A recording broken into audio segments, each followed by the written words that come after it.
Bonjour à tous et bienvenue dans l'interview. Bonjour René Colin. Bonjour. Vous êtes le ministre wallon du tourisme et de l'agriculture, mais vous êtes aussi et surtout le ministre des Sports en Fédération Wallonie-Bruxelles, Communauté française. C'est pour ça qu'on vous a invité aujourd'hui. La politique bruxelloise en matière de sport, et notamment autour du Grand Stade, vu de Namur, c'est bricot?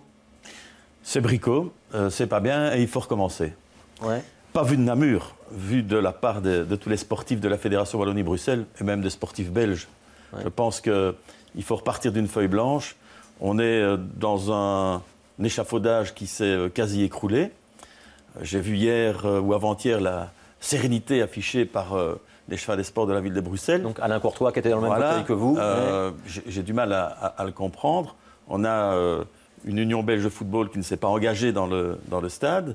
On a le club d'Anderlecht qui maintenant semble renoncer. Ils vont tous les deux être locataires. En tout cas, c'est le projet tel qu'il était présenté. Oui, mais sans doute ne le seront-ils pas. Et puis, sans club président, c'est évidemment plus possible financièrement de réaliser ce stade. Ouais. Alors, on va voir une déclaration. C'est un communiqué que vous avez publié vendredi. Il est temps d'examiner la piste essentielle à suivre dans ce dossier, à savoir la réhabilitation du stade Roi-Baudouin. Ça, c'est la première partie de votre communiqué. Le bricolage de ce dossier, c'est pour ça que je faisais référence à Brico, a déjà fait perdre assez de temps et d'argent et d'énergie au mouvement sportif. Vous êtes un petit peu dur quand même.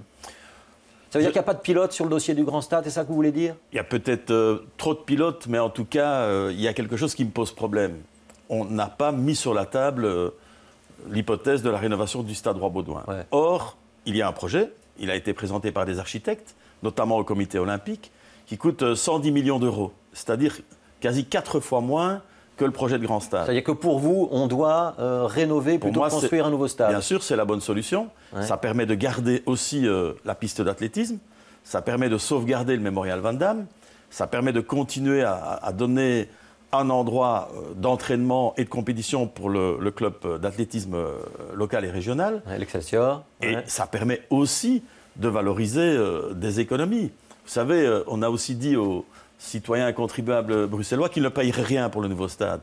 En réalité, il y a un engagement de la ville de Bruxelles de payer 4,1 millions d'euros par an pour avoir des places, pour avoir des bureaux.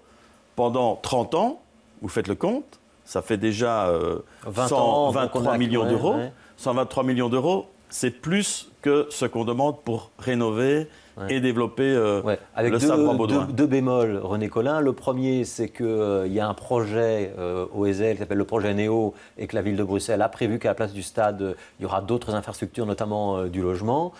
Et le deuxième élément, c'est qu'Alain Courtois dit oui, mais rénover, c'est bien gentil, mais avec quel argent? Là, ce sera de l'argent public, alors que dans notre projet, on s'est allié à un consortium privé, c'est Guelamco, et c'est Guelamco qui prend en charge l'essentiel du financement. Je peux pas le suivre. Pourquoi est-ce que des investisseurs privés seraient intéressés par un projet à Grimbergen pour 410 ou 420 millions et qui ne le seraient pas au cœur de Bruxelles, au stade Roi-Baudouin, pour 110 millions d'euros?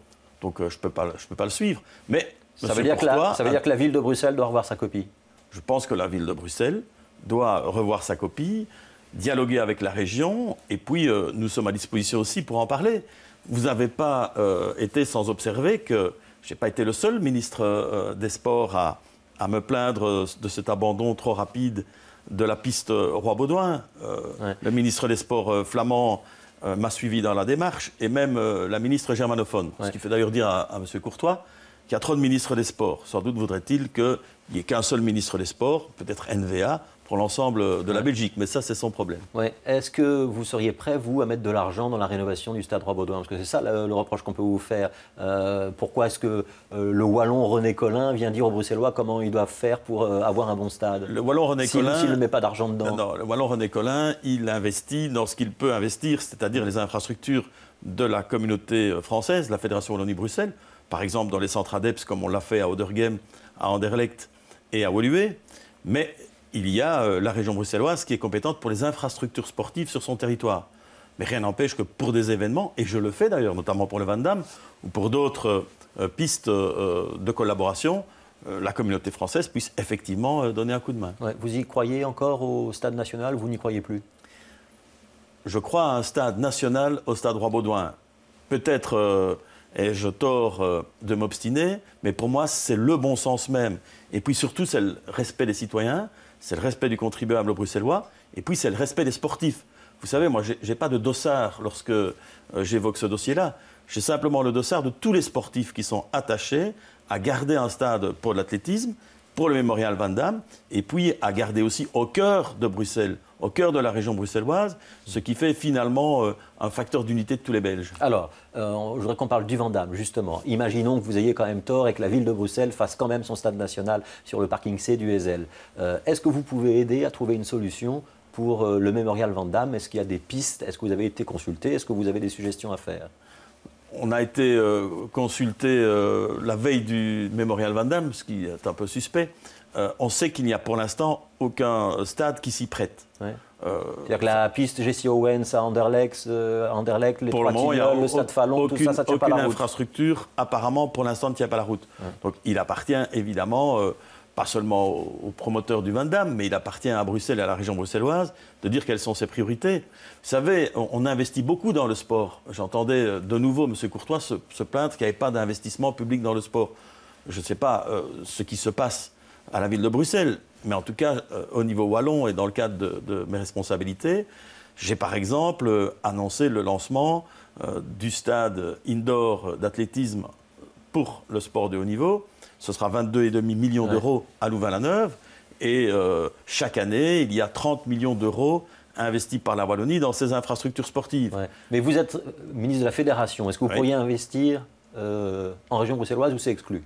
Ce n'est pas du tout exclu. Je pense qu'effectivement, s'il y a un partenariat qui est fort, si toutes les communautés interviennent et si tous les sportifs sont respectés de même que les fédérations, on est toujours évidemment prêt à une discussion. Alors, le dossier dont vous venez de parler, le fameux centre de haut niveau pour l'athlétisme, qui a fait couler beaucoup d'encre ces dernières années sous la législature précédente, c'est le site du Bloquerie, donc à Louvain-la-Neuve, 22 millions, vous venez de le rappeler, mais il n'y a pas une vraie piste d'athlétisme. Il y a un anneau, mais ce n'est pas une piste de 400 mètres, et il y aura une ligne droite. Est-ce que les Borlés vont aller s'entraîner là? Parce qu'on sait qu'au début de la polémique, il y avait les Borlés qui disaient oui, nous on ne peut pas s'entraîner réellement en Belgique, on est obligé de s'expatrier aux États-Unis.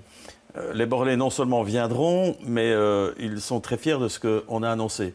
D'ailleurs, Jacques Borlé était présent à mes côtés avec, a-t-il dit, beaucoup d'émotion pour saluer cet investissement important.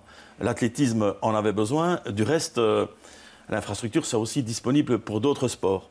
On en a, je dirais, un peu assez de dire à nos sportifs de haut niveau débrouillez-vous pour aller trouver vos endroits d'entraînement, pour aller vous disperser un peu partout à l'étranger. S'il n'y a pas une vraie piste d'athlétisme, c'est pas là qu'on pourra faire le Van Damme, par exemple. Bien sûr que non. Ouais. On est dans un cadre d'entraînement, même si on pourra avoir quelques compétitions indoor, bien entendu, puisqu'il y a même des tribunes qui sont prévues. Ouais, donc 22 millions investis à Louvain-la-Neuve. Est-ce qu'il y a des investissements prévus en région bruxelloise? Je ne suis pas compétent pour les infrastructures sportives en région bruxelloise. Donc ça, c'est Fadi Lalanne qui est la compétence des sports. Au niveau du ministère des Sports de la Fédération Wallonie-Bruxelles, je l'ai dit, j'ai déjà investi et je vais continuer à le faire dans les 3 centres ADEPS. Vous savez notamment qu'à Oderghem, on a beaucoup investi pour le développement du hockey. 3 millions, si je ne me trompe pas. Et c'est un beau symbole, puisque la Fédération nationale, la Fédération flamande même, ont décidé de mettre leur bureau à côté de notre fédération francophone.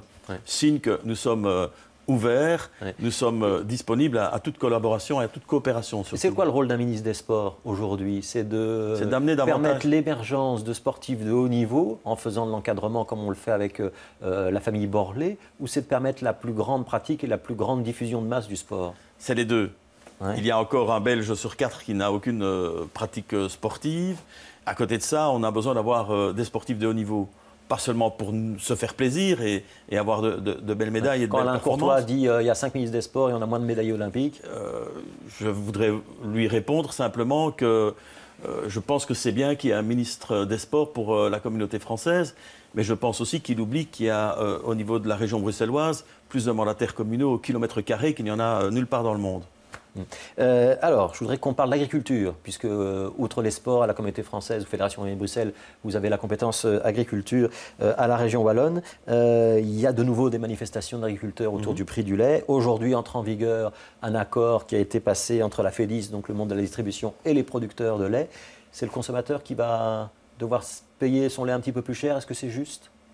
le consommateur paiera un peu plus cher, temporairement en tout cas, le prix du lait. Ce qui n'est pas juste en tout cas, c'est de voir des producteurs laitiers assurer une production de qualité sans en être rémunérés au minimum. C'est profondément injuste.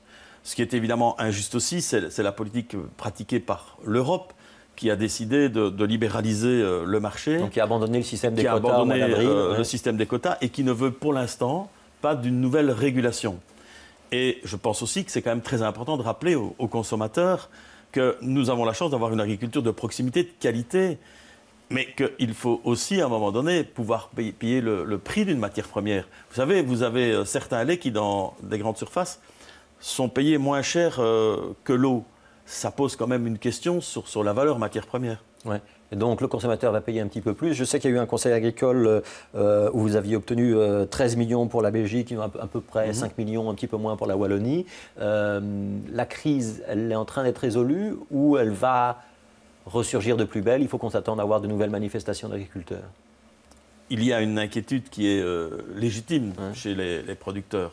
Il y a un déséquilibre entre l'offre et la demande. Alors on travaille évidemment aussi sur la demande, on fait de la promotion extérieure et intérieure, mais il faut qu'il y ait une régulation de l'offre.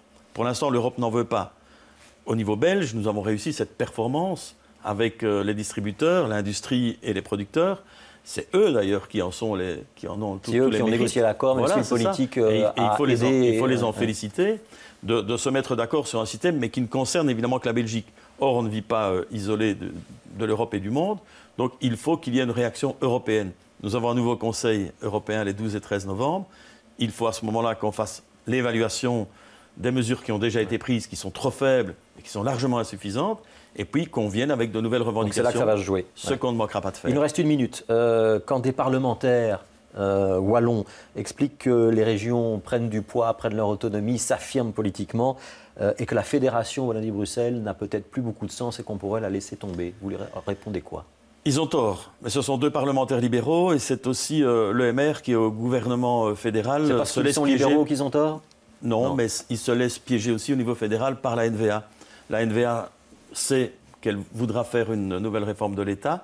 Il faudra à ce moment-là qu'on soit très fort, qu'on soit très unis entre Wallons et Bruxellois dans le cadre de la communauté française. Beaucoup de choses nous rassemblent dans l'éducation, la culture, le sport et dans d'autres domaines. On ne serait pas plus les régions peuvent être avec fortes. Des régions plus fortes. Mais les régions, elles doivent être plus fortes.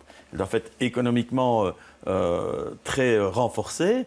Et il faut bien entendu qu'il y ait des collaborations. On le voit avec les bassins emploi, formation et éducation. On est en train de le faire. Mais il faut maintenir ce lien indispensable de solidarité entre les Bruxellois et les Wallons à travers la communauté française. Merci René Colin d'avoir été l'invité de l'interview. On se retrouve demain.